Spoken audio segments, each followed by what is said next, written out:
রহমতুল্লাহি ওয়া বারাকাতুহু। আলহামদুলিল্লাহ ওয়াসসালাতু ওয়াসসালামু আলা রাসূলিল্লাহ। আম্মা বা'দ।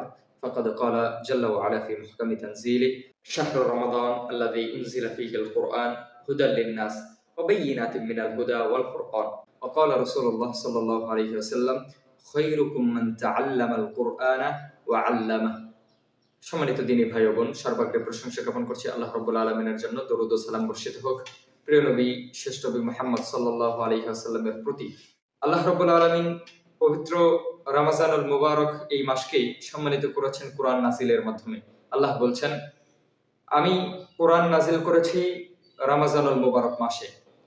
আবার আল্লাহ কোরআনকে সম্মানিত করেছেন এই রমজানুল মুবারক মাসের মতো পবিত্র একটি মাসে নাজিল করে। কোরআন কেবলমাত্র ধর্মীয় গ্রন্থ না, কোরআন কেবলমাত্র সম্মানিত গ্রন্থ না, কোরআন কেবলমাত্র তিলাওয়াতের জন্য না। আল্লাহ রাব্বুল আলামিন কোরআনকে করেছেন মানব জাতির জীবন বিধান, মানব জাতির হিদায়াতের পথ প্রদর্শক। কোরআনকে করেছেন আমাদের গাইডলাইন, কোরআনকে করেছেন আমাদের দিক নির্দেশনা। যেই কোরআন মোতাবেক আমরা আমাদের গোটা জীবনকে পরিচালিত করব, যেই কোরআন মোতাবেক আমরা আমাদের প্রতিটি পদক্ষেপ গ্রহণ করব। আমরা কিভাবে চলবো, আমরা কিভাবে সমাজ গঠন করব, আমরা কিভাবে রাষ্ট্র পরিচালনা করব, আমরা কিভাবে আমাদের ব্যক্তিগত জীবনকে সাজাবো, যার প্রত্যেকটি দিক নির্দেশনা আল্লাহ রাব্বুল আলামিন এই কোরআনের মাঝে রেখেছেন। সুতরাং কোরআন হচ্ছে এ কমপ্লিট কোড অফ লাইফ, জীবনের প্রত্যেকটা বিষয়ের পূর্ণাঙ্গ বিধিবিধান, পূর্ণাঙ্গ দিক নির্দেশনা যে গ্রন্থটিতে রয়েছে সেটা হচ্ছে পবিত্র কালামুল্লাহ, পবিত্র কোরআন। সম্মানিত দ্বীনী ভাই ও বোন, আমরা কোরআনের ব্যাপারে উদাসীন। আমরা দুনিয়াতে অসংখ্য বিদ্যা অর্জন করলেও, আমরা দুনিয়াতে অসংখ্য ডিগ্রি অর্জন করলেও কেন জানি কোরআনকে অবহেলা করি। শুধু তাই না, আমাদের বর্তমান দেশের শিক্ষা ব্যবস্থা, যে শিক্ষা ব্যবস্থাও দ্বীনী শিক্ষা ব্যবস্থাকে, ধর্মীয় জ্ঞানকে হেয় প্রতিপন্ন করতে শেখায়। স্কুল কলেজগুলোতে, ভার্সিটিগুলোতে, উচ্চ লেভেলের শিক্ষা প্রতিষ্ঠানগুলোতে কোরআনকে, দ্বীনী শিক্ষাকে অতিরিক্ত একটি সাবজেক্ট হিসাবে ধরে রাখা হয়েছে। কোরআনকে এবং দ্বীনী শিক্ষাকে মনে করা হয় এটা পড়লেও চলে, না পড়লেও চলে, কোনো অসুবিধা নাই।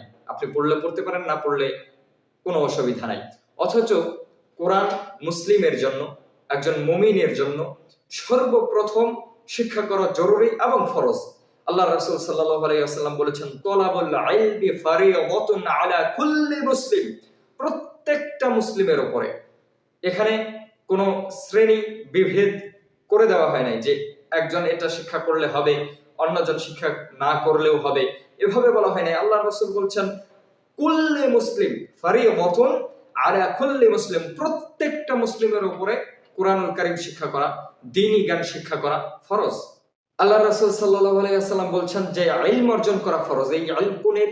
শরীয়তের ইলম। নিঃসন্দেহে এটা শরীয়তের জ্ঞান। শুধু শরীয়তের জ্ঞান না, আপনি অন্যান্য জ্ঞানও শিখবেন, তবে মাস্ট বি শুরুতে এবং সর্বপ্রথম আপনাকে যেই জ্ঞান অর্জন করতে হবে অ্যাজ এ মুসলিম, আপনি একজন মুসলিম হিসেবে, সেটা হচ্ছে শরীয়তের জ্ঞান, দ্বীনের জ্ঞান, কোরআনের জ্ঞান এবং আপনার নিত্য প্রয়োজনীয় আমল, যেই আমলগুলো ছাড়া আপনি চলতে পারবেন না, যেমন সালাত, সিয়াম ইত্যাদি, যাকাত, তারপরে আপনার হজ, সামর্থ্যবানরা হজ করবে, হজের বিধিবিধান না জানলে আপনি হজ করতে পারবেন না। অনুরূপভাবে কোরআন, কোরআন আমাদের প্রতিদিনের রুটিনের মধ্যে একটা বৃহৎ অংশে এই কোরআন তেলাওয়াতকে রাখা উচিত। এবং শুধুমাত্র কোরআন তেলাওয়াতের জন্যই না, কোরআন বোঝা উচিত। কোরআনে আল্লাহ রাব্বুল আলামিন কি বলেছেন? কোরআনকে আল্লাহ দিয়েছিলেন আপনার জীবনকে সাজানোর জন্য। আপনি কিভাবে চলবেন, কিভাবে আপনি আপনার রাষ্ট্রকে পরিচালনা করবেন, সবকিছু কোরআনের মাঝে দেওয়া আছে। কিন্তু আপনি কোরআন পড়েন নাই, আপনি কোরআন গবেষণা করেন নাই, কোরআনে কি বলা হয়েছে আপনি জানেন না। আপনি একজন মুসলিম, আপনি দাবি করেন আমি মুসলিম, অথচ আপনি কোরআন বোঝেন না, কোরআন পড়তে পারেন না। কোরআন বোঝা তো বহু দূরের বিষয়, আপনি কোরআন পড়তেই পারেন না। বড় আফসোসের বিষয়, বড় দুঃখের বিষয়, আপনি মুসলিম হয়েও কোরআন পড়তে জানেন না এবং কোরআন বোঝেনও না। যারা পড়তে জানি, যারা আমরা অসংখ্য হাফেজরা, যারা শুধুমাত্র কোরআন হিফজ করেছি, মুখস্থ করেছি, কোরআনের অর্থ বুঝি না। অথচ আল্লাহ রাব্বুল আলামিন কোরআনকে দিয়েছিলেন তিলাওয়াত করার জন্য, পাশাপাশি কোরআনের অর্থ বোঝার জন্য। কোরআনে আল্লাহ রাব্বুল আলামিন কি বলেছেন আমি বুঝলাম না, অথচ আল্লাহ কোরআন দিয়েছিলেন কোরআন বোঝার জন্য। আল্লাহ যে কোরআনে একটা বিষয় রেখেছেন, যে বিষয়টা সম্পর্কে আমি জানলাম না, খুলে দেখলাম না, আমরা আমাদের সন্তানদেরকে বড় ডক্টর, ইঞ্জিনিয়ার, ম্যাজিস্ট্রেট, জজ, ব্যারিস্টার কত কিছু বানাই, কত ডিগ্রি তাদেরকে অর্জন করায়, অথচ সে বড় হয়ে কোরআন তিলাওয়াত করতে শিখে না বা কোরআন তিলাওয়াত করতে জানে না। আমাদের সমাজে বহু মানুষ, বহু বড় বড় ডিগ্রিধারী, যারা এখনো সালাতে সূরা ফাতিহা শুদ্ধ করে পড়তে পারে না এবং কোরআনে কি বলা হয়েছে সে জানে না। অথচ আল্লাহর রাসূল সাল্লাল্লাহু আলাইহি ওয়াসাল্লাম বলেছেন, খায়রুকুম মান তাআল্লামাল কুরআনা ওয়া আল্লামা। তোমাদের মধ্যে সর্বোত্তম ব্যক্তি হচ্ছে ওই ব্যক্তি যে নিজে কোরআন তেলাওয়াত করে, নিজে কোরআন শিক্ষা করে, অপরকে কোরআন শিক্ষা দেয়। এছাড়াও আল্লাহ রাসূল সাল্লাল্লাহু আলাইহি ওয়াসাল্লাম বলছেন, আল মাহিরু বিল কুরআন মা'আস সাফারাতিল কিরামিল বারারা। যারা শুদ্ধ করে সুন্দর করে কোরআন তেলাওয়াত করতে পারে তারা কিয়ামতের দিন মর্যাদাবান পুণ্যবান ফেরেশতাদের সাথে থাকবে। সুবহানাল্লাহি ওয়া বিহামদিহি সুবহানাল্লাহিল আযীম। এরপরে আল্লাহ রাসূল বলছেন, ওয়াল্লাযী ইয়াকরাউল কুরআন ওয়া ইয়াতাতা'তাউ ফীহি। আর যে ব্যক্তি কোরআন তিলাওয়াত করে কিন্তু তার কোরআন তিলাওয়াত করতে কষ্ট হয়, সেই ব্যক্তি আটকে আটকে তিলাওয়াত করে, ওয়া আলাইহি শাক্কুন, তার জন্য কষ্ট হয় করতে, ওয়ালাহু আজরান, তার জন্য রয়েছে দুইটি প্রতিদান, তাকে আল্লাহ ডাবল প্রতিদান দান করবেন। যে ব্যক্তি চেষ্টা করেছে প্রতিনিয়ত কোরআন শেখার জন্য কিন্তু পরিপূর্ণভাবে সে শিখতে পারে নাই, তার জন্য কষ্ট হচ্ছে, সে আটকে আটকে তেলাওয়াত করছে, এই যে সে কষ্ট করে হলেও কোরআন তেলাওয়াত করছে, আল্লাহ রাসূল বলছেন তার জন্য রয়েছে ডাবল প্রতিদান, দুইটি প্রতিদান। সম্মানিত দ্বীনী ভাই ও বোন, এর বিপরীতে আমরা যারা কোরআন এর প্রতি অমুখাপেক্ষী, আমরা যারা কোরআনকে একটা ফোর্থ সাবজেক্ট হিসেবে ধরে রেখেছি, যারা আমরা কোরআনকে একটা অতিরিক্ত সাবজেক্ট হিসেবে ধরে রেখেছি, তাদের ব্যাপারে আল্লাহর রাসূল সাল্লাল্লাহু আলাইহি ওয়াসাল্লাম এবং স্বয়ং আল্লাহ রাব্বুল আলামিন নিজে কঠিনভাবে হুঁশিয়ারি দিয়েছেন। এই যে আমরা 40, 50, 60, 70 বছর হয়ে গিয়েছে, এখনো কোরআন কারীম খুলে দেখলাম না। কোরআনে আল্লাহ আমাদের জন্য কি বলেছেন, কি মেসেজ দিয়েছেন আমরা পড়ে দেখলাম না, আমরা কোরআন বুঝলাম না। আমরা কোরআনকে মলাটবদ্ধ করে শুধুমাত্র তাকের উপর রেখে দিলাম। কোরআনুল কারীম অসংখ্য ভাইদের বাড়িতে, অসংখ্য মুমিনদের বাড়িতে, অসংখ্য মুসলিমদের বাড়িতে, যারা নিজেদেরকে মুসলিম দাবি করে, যারা নিজেদেরকে বলে আমি মুমিন, তাদের বাড়িতে দেখবেন অসংখ্য মানুষের বাড়িতে কোরআন তাকের মধ্যে রেখে দেওয়া আছে মলাটবদ্ধ, যার উপরে ধুলোবালি পড়েছে। আস্তাগফিরুল্লাহ আস্তাগফিরুল্লাহ ওয়াল ইয়াযু বিল্লাহ।